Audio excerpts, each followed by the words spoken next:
మహాగణాధిపతయే నమః. శ్రీగురుభ్యో నమః. హరి ఓం. నవారిణ శుద్ధ్యచి చాంతరాత్మన అన్నారు.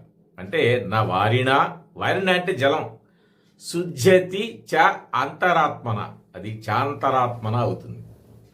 అంటే జలము చేత అంతరాత్మ శుద్ధి పొందదు, అంటే పరిశుద్ధం కాదు అంతరాత్మ. దేహం శుద్ధి అవుతుంది. అయితే సంకల్పంతో గనక ఆ పుణ్యస్నానాన్ని ఆచరించినప్పుడు నీకు సంబంధించినటువంటి పుణ్యం శ్రేయస్సు కలుగుతుంది నీకు. అంటే ఆ పుణ్య ఫలితాన్ని పొందుతావు. ఐక్యత, ఏకత, తత్వ పరిశోధన చేయాలంటే నదీ స్నానాలు చేయాలి.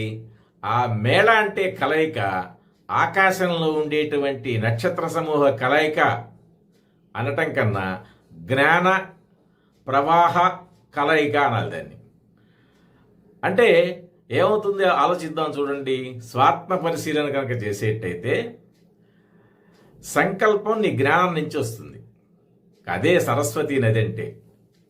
లుప్తమైంది, కనబడట్లేదు అనుకుంటున్నాం కానీ నా అవగాహనలో గంగా, యమున, సరస్వతి అంటే జ్ఞానం అని అర్థం. జ్ఞానానికే మరో పేరు సరస్వతి.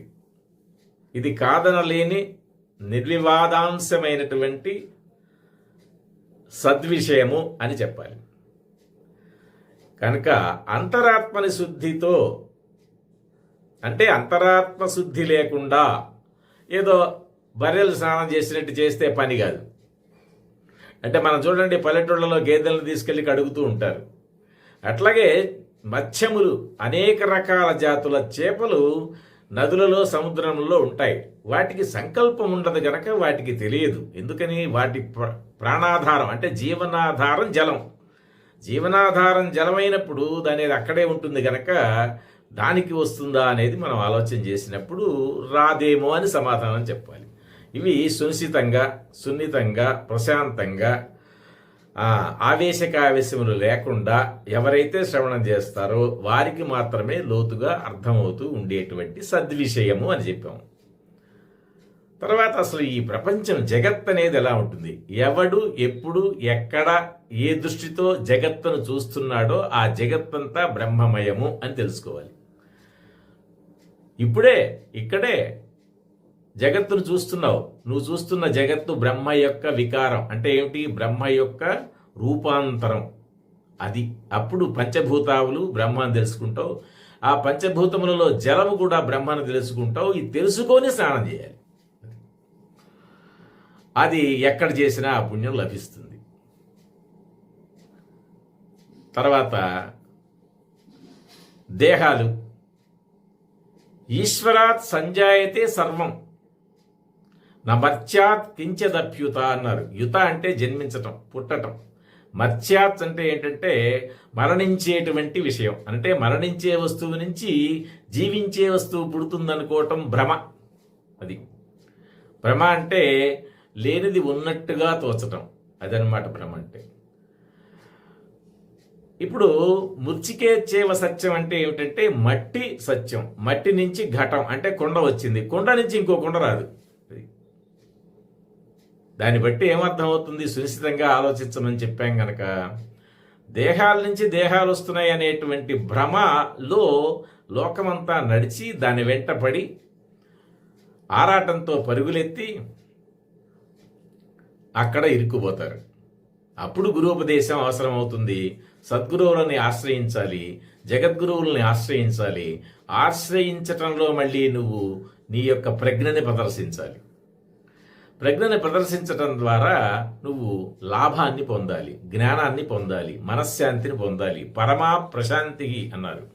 అంటే ఏమిటి? నీ ప్రశాంతతయే ఆనందం, నీ ఆనందమే భగవంతుడు. అందుకే ఆనందో బ్రహ్మేతి వ్యజానాత్ అన్నారు.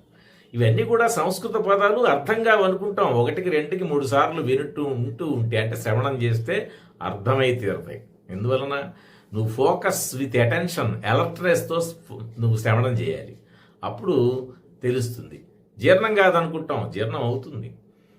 అది ప్రాక్టీస్ మేక్స్ పర్ఫెక్ట్.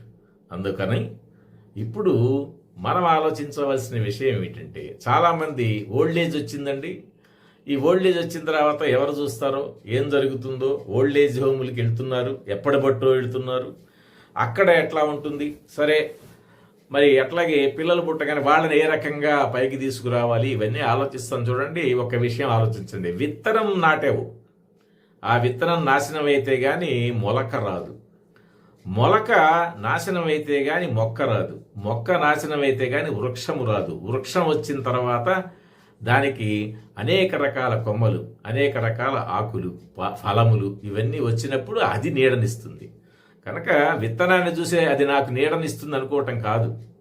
ఇదంతా కూడా ఏమర్థమవుతుంది, దాన్నే చెప్పారు, ఉదయాన్నే పుష్పిస్తుంది, రాత్రి మొగ్గగా ఉన్నది.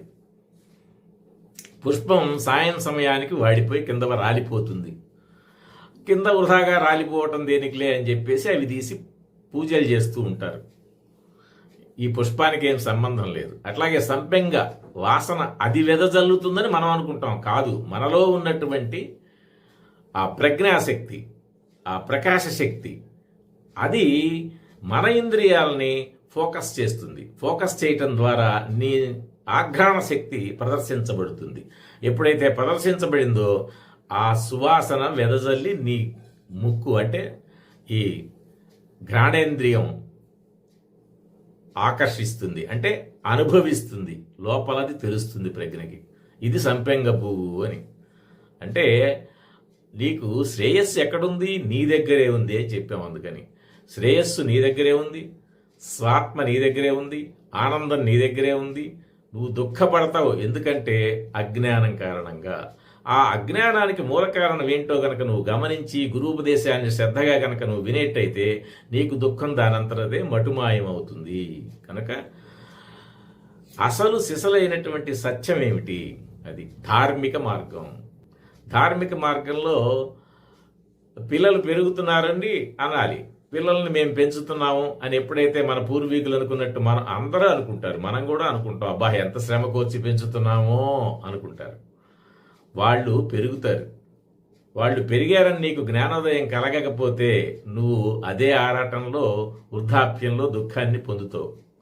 కనుక ఆ దుఃఖం నీ దరి చేరకుండా ఉండాలంటే విత్తనం ఏ విధంగా అభివృద్ధి చెందిందో అదే విధంగా అభిముఖంగా నువ్వు చూస్తుండగానే బాల్యం, యవ్వనం, కౌమారం, వృద్ధాప్యం వస్తూ ఉన్నప్పుడు మరి జయంతి ఉత్సవాలు జరుపుకుంటూ ఉండాలి, జన్మదినోత్సవాలు జరుపుకుంటూ ఉండాలి. ఏ ఉద్దేశంతో,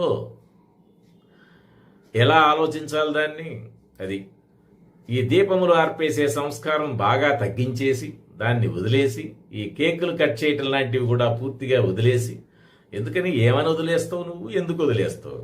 దీపాలు ఆర్పడం ఏమిటి, దీపాలు వెలిగించాలి. అది ఇది ఎప్పటిబట్టో చాలా మంది గురువులు చెబుతూనే ఉన్నారు. ఈ చెప్పేవాళ్ళతో చెప్పేదే ఇష్టానుసారంగా దాన్ని రకరకాల క్లబ్బులు, పబ్బులు వీటన్నిటి చుట్టూ తిరిగేసి జన్మదినోత్సవం అయిపోయిందనుకొని తర్వాత ఏడుస్తాడు భవిష్యత్తు గుర్తు తెచ్చుకొని. అది ఎందుకని దుఃఖిస్తాడు, అయిపోయిందిగా గతం. అంటే ఎప్పుడైతే పుట్టాననుకున్నాడో అప్పుడు మరణించటం ఖాయం. పుట్టుక లేనటువంటి బ్రహ్మతత్వం ఏదో అది గురూపదేశం. అందుకనే గురు దర్శనం చేయాలి. గురువులకి సంబంధించినటువంటి ఉపదేశాలు, ఉపన్యాసాలు శ్రద్ధగా ఆలకిస్తూ వినాలి. అనాలోచితంగా వినకూడదు, ఆలోచిస్తూ వినాలి. అది సావకాశంగా వినటం అంటారు. అంటే సావకాశంగా, సాలోచనతో, శ్రద్ధగా, ఓర్పుగా విన్నదేవిని చెయ్యగా చెయ్యగా నీ మానసిక ప్రశాంతత వస్తుంది. అప్పుడు మనసు అనేది నీకు ఉండదు, ఆనందం మాత్రమే ఉంటుంది. శుభం భూయాత్. హర హర మహాదేవ. జగన్నియంత జగదాత్మకశ్చ శివకర్త శివో భోక్త శివం సర్వమిదం జగత్. శివం అంటే శుభం. చిదానంద రూప శివోహం అంటే ఏమిటంటే శివుడు మిస్టర్ శివుడు కాదు, సర్వప్రాణికోటి యందు ఉండేటువంటి తొణికిసలాడే చేతన తత్వం ఏదో అది శివుడు. హర హర మహాదేవ. దేవి సురేశ్వరి భగవతి గంగే త్రిభువన తారిణి తరల తరంగే శంకర మౌలి విహారిణి విమలే మమతిరాస్తాంతవ పద కమలే భాగీరథి సుఖదా